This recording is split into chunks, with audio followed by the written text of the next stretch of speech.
This is Joshua Fleming. Hi, my name is Emily Mitchell. I'm a Liberty Nursing student, and I'm going to be assessing you today. Okay. All right, what's your name? Katie Ruggles. Katie Ruggles. I know a girl named Katie Ruggles. Back from school. Fascinating. Well, I'm going to be assessing your chest and your lungs and your breathing, all that good stuff today. But I need a better look at your chest, so I'm just going to have to ask you to tuck your shirt in so I can get a look. Let's see. Looking at the skin right now, I don't see any abnormalities. You got the same skin color all over, a little bit pale. I don't see any lesions or depressions or bulging out. No like visible venous patterns or anything that sticks out like that. Looks pretty well. Your AP diameter, which is the diameter from the front to your back, is less than your transverse diameter, which is the diameter from side to side, and that's expected. If you were to have like an equal AP diameter to your transverse diameter, it would be called barrel chest, and that means that there's something wrong with your lungs. We call that COPD, or COPD is what we call it. Another sign of COPD is clubbing in the fingers. So I'm just going to have to ask you, can you copy me with your thumbs like that? See, you got a little window in between your two fingernails, which is good. That means your nail base angle is 160 degrees, or it kind of goes like whoop. If it were 180 degrees, if it went straight, there was no window, or if it even stuck out like this, that would be a sign of COPD, or a chronic obstructive pulmonary disorder. Yeah. So, alright. Can you turn around, please? Okay. Again, looking at your back, your rib cage, your chest, everything like that, I don't see any more abnormalities. Maybe a few secondary lesions, primary lesions right here, there, and there. Let's see. Okay. I'm going to warm up my hands for you because I'm going to be touching you. You'll have to, excuse me. Alright. Now, breathe in. And breathe out. Excellent. Alright, I was just checking to see how your ribcage expanded when you breathed out and went back in when you exhaled. And that was perfectly normal. I see no adventitious breathing, like you're not using, your breathing is very steady and unlabored. I can see right now you're not using any accessory muscles. It doesn't look like you're having any trouble breathing. It's bilateral, the way your ribcage moves. So that all checks out very well. Let's see, I'm going to expose you just a little bit more. I hope you're not ticklish. I'll be very careful, I promise. Alright, now I'm going to be checking for tactile firmness, and that basically means the vibration that your chest makes when you speak. So, when you feel my hands, say 99. Alright. 99. 99. Right. 99. 99. 99. Okay. Cool. I could feel it more on the top of your lungs than on the bottom of your lungs, and that's good because the voice resonation goes on near the top of your lungs and the trachea anyways. So that checks out just fine and normal. Let's see. Also looking at your back, I don't see any abnormalities. Can you turn around?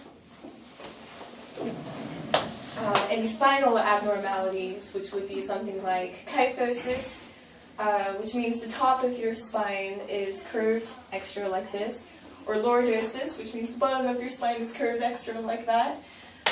Scoliosis would be something like your spine curved laterally.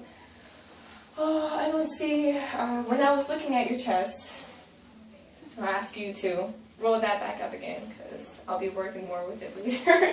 When I was looking at your chest, I didn't see, I was looking at your sternum, and if your sternum was indented, kind of like a bowl on your chest, instead of just like straight down bone like that, that would be called pectus carinatum.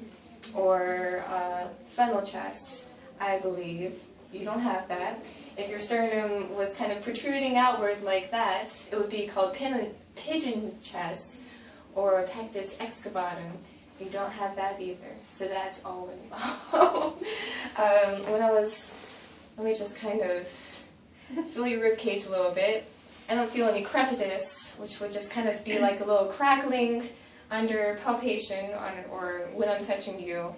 That would just mean that there's some air bubbles right under your skin. I didn't feel that as well.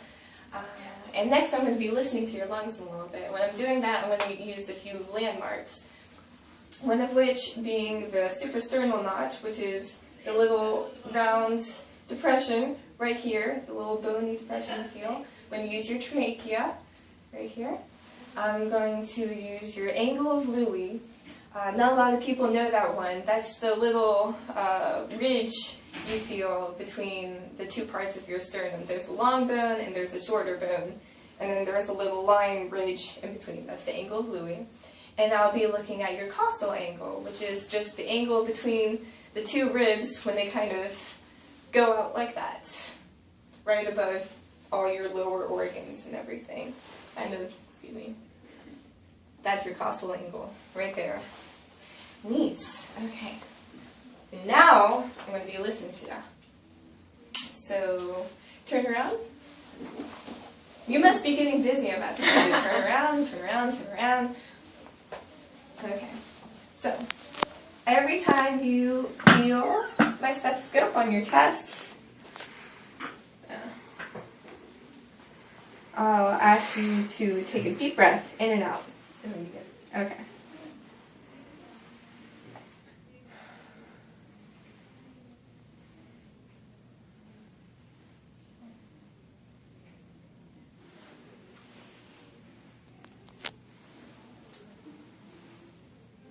Again.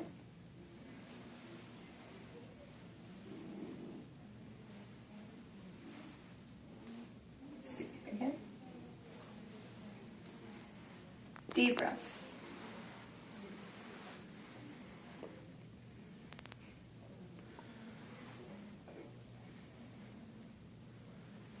Okay. Now next, can you cross your arms and lift them up like this? Cool, thank you. Okay.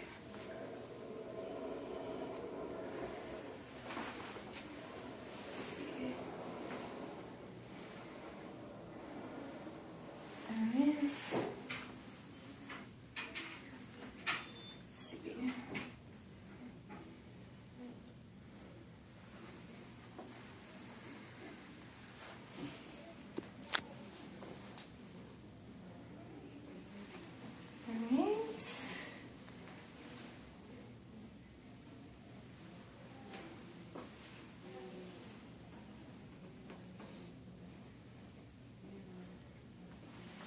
And one more time.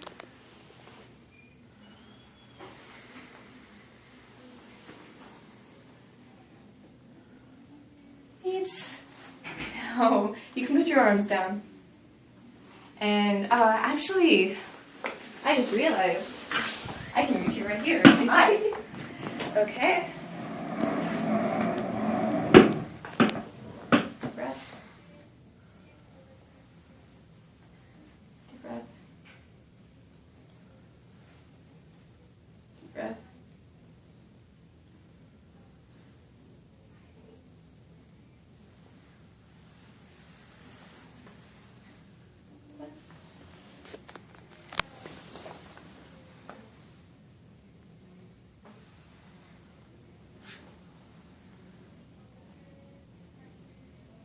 And one more time. Neat. Thank you. Alright. I didn't hear anything unusual. Every time and I know I listen to a lot of places, but when I listened to the areas of lung that were near the top, I heard bronchial and bronchiovesicular sounds, which were basically like a loud whooshing. That's when the air is just starting to come in, like. And I didn't hear any crackling or rhonchi or wheezing.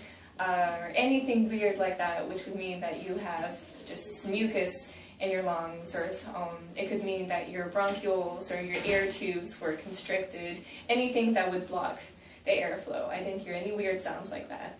And when I listened to the lower part of your lungs, I heard vesicular sounds, which was just the ever so slight, air breeze sort of sound. I wouldn't hear the air rush as well because that's in the peripheral part of your lungs. There's not a lot of air flowing, going around in there, it's just filling up. So, you sounded very healthy. You did. Now you can stay in that position.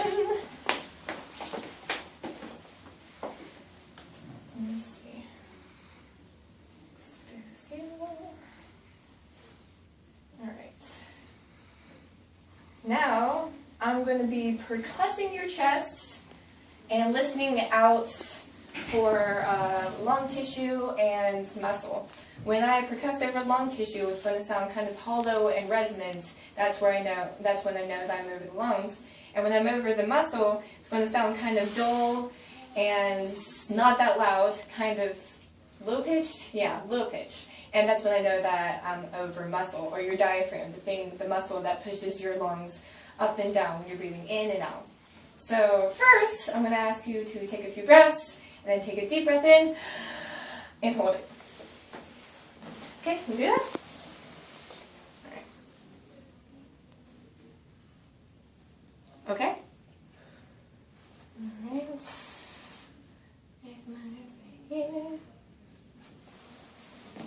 Now, I'm going to see where your lungs go when you exhale all the way. So take a few breaths, and then let all of your air out.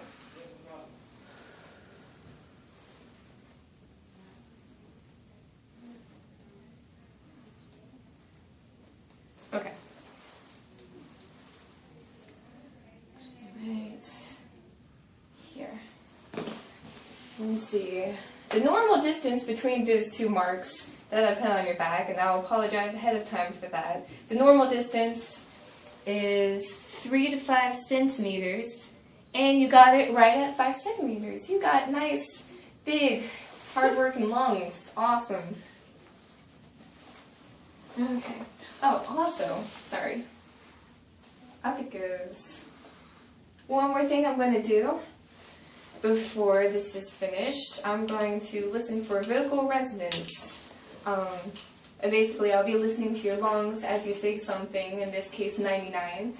And if I hear it loud and clear, all the vibrations and everything, that could mean that there's some consolidation or something solid, like mucus, in your lungs. Because when you speak, the sound waves will be able to bounce off the hard stuff, the mucus or whatever there is, better than if you had nothing in your air tubes or in your lungs. If you had nothing, it would just sound more muffled because I would just be listening over air. That's all I'm listening for. So, when you hear my stethoscope, say 99. 99. Okay? 99. Alright? 99. And? 99. Okay, that's all.